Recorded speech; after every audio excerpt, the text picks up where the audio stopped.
Hi guys, welcome to my video. In this video, we will talk about how to understand ancient Chinese poetry. I come from China, and my mother tongue is Chinese.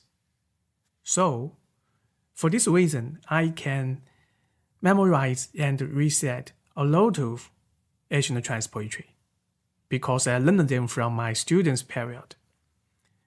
But in fact, sometimes I still have a question about them. I want to know what is the key of appreciating the ancient Chinese poetry. Is there any common method to understand them? So in this video, we will discuss this question, and I will try my best to give you a reasonable answer at the ending of the video. At the beginning of last year, 2023, I went to Wuhan, the biggest city in middle part of China. And Wuhan is a very famous city in Chinese history because so many Chinese ancient poets made their fantastic works in the city. I remember it was a Valentine's Day when I arrived, so I wasn't happy because in that moment, in that day, I was single, I was alone at Valentine's Day, so I wasn't happy. And I went to the Yellow Queen Tower. That was my first time went to the Yellow Queen Tower, though I have been Wuhan so many times before. And if you have chance, if you have time, go to Wuhan. Definitely you need to see the Yellow Queen Tower, because the Yellow Queen Tower is a very famous place. It's a wonderful place to tourists. You should go if you have a chance. Standing on the top floor of the Yellow Queen Tower, I saw a lot of things. The Yangtze River flowing, the birds flying in the sky, and I also saw some lovely couples just kissed each other in front of my eyes.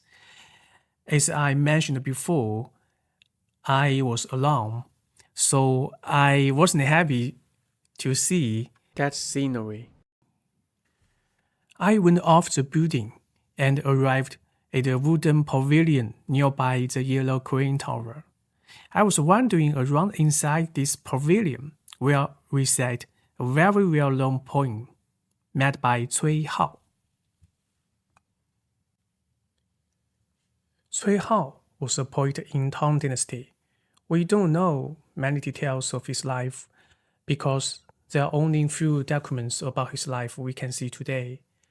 But his one-of poem have received so many praises. This poem named The Yellow Queen Tower. Even Li Bai. Do you know Li Bai? I think Li Bai is one of the most famous and one of the greatest poets in all the time, not only in Tang Dynasty, but in all the time. Even Li Bai, there's a story. Someday Li Bai arrived in the Yellow Queen Tower. He also wanted to make a poem, but after seeing Cui's work, Li Bai gave up.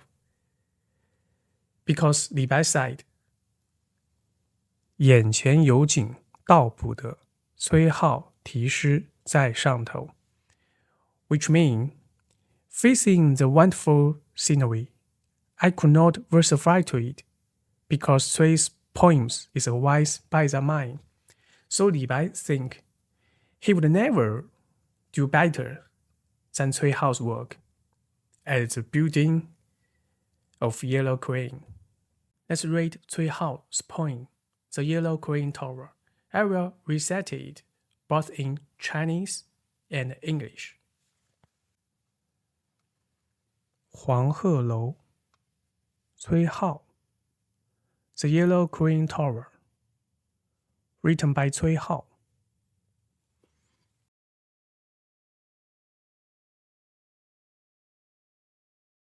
昔人已乘黄鹤去，此地空余黄鹤楼。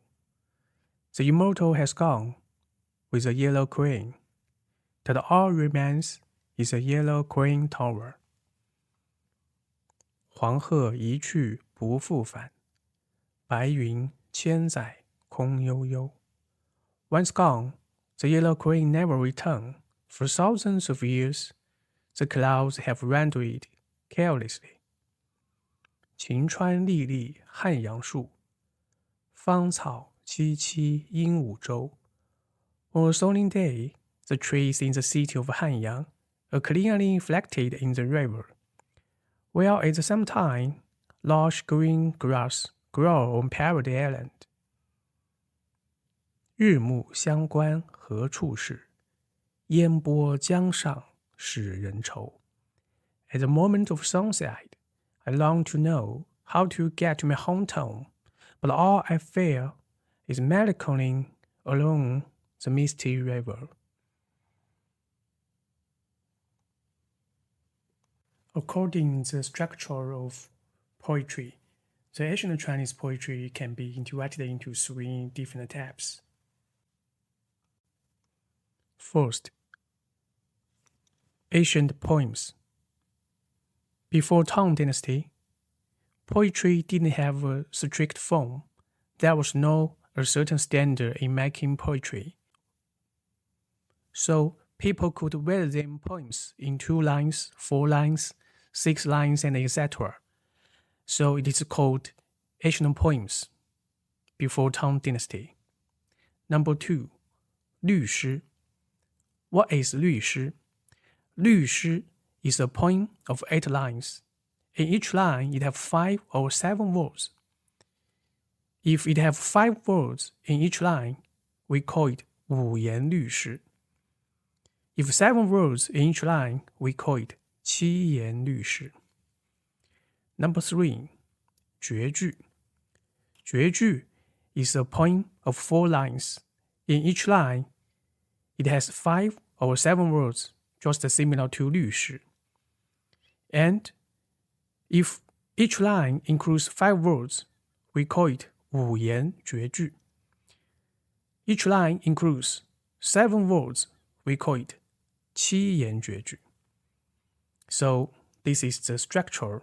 This is the different types of ancient Chinese poetry. So let's return to the question we asked at the beginning of the video. What is the key in appreciating ancient Chinese poetry? How we can understand it?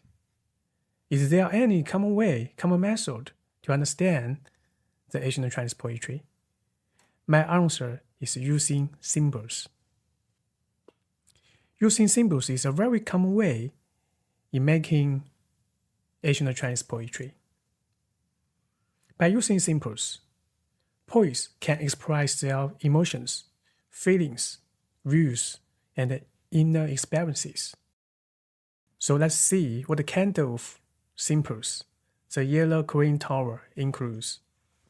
In the first line and the second line, we got these symbols: 西人 immortal, 黄鹤 yellow crane. And in third line and the fourth line, we got symbols such as 黄鹤 the yellow crane again, 白云 clouds.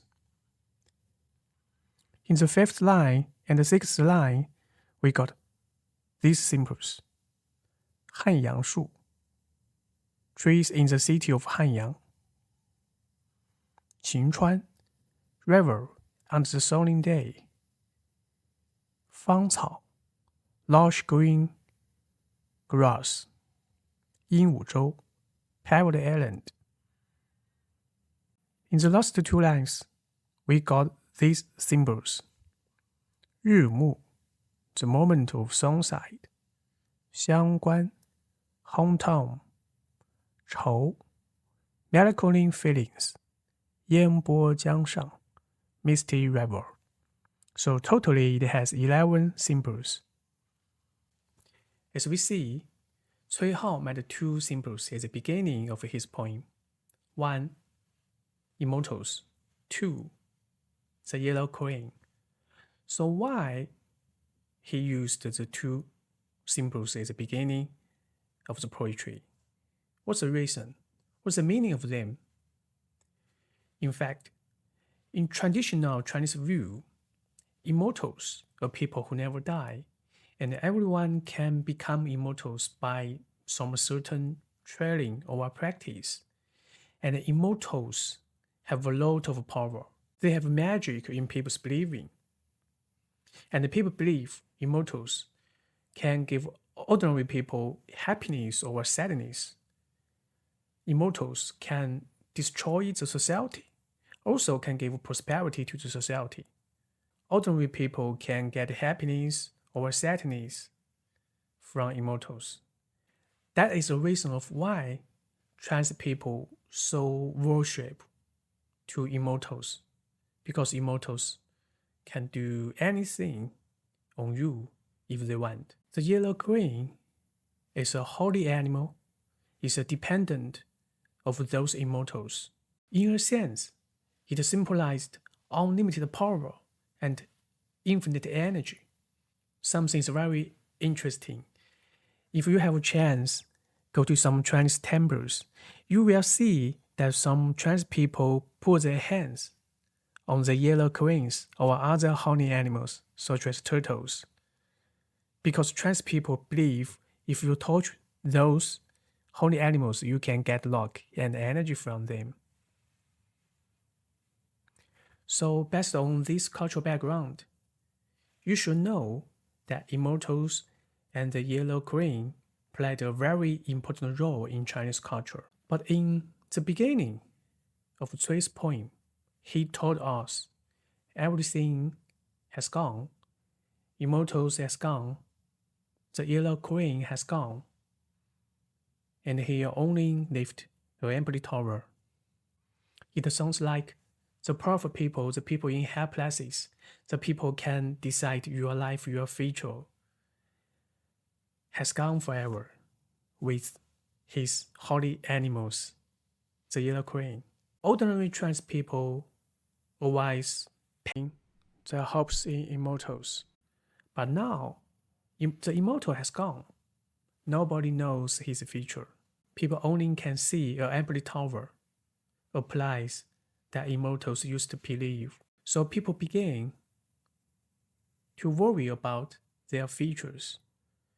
As we mentioned before, immortals can give you happiness, sadness. That's their believing. But sadly, immortals have gone. Since then, people don't know where come their pain, their hopes. And in the third and the fourth lines, Cui Hao reinforces this feeling. It's a symbol of power. He told us, once gone, the yellow queen never returned. For thousands of years, the clouds have wandered carelessly. We can't go back to the past. We can only waiting here for the future, even we don't know it exactly.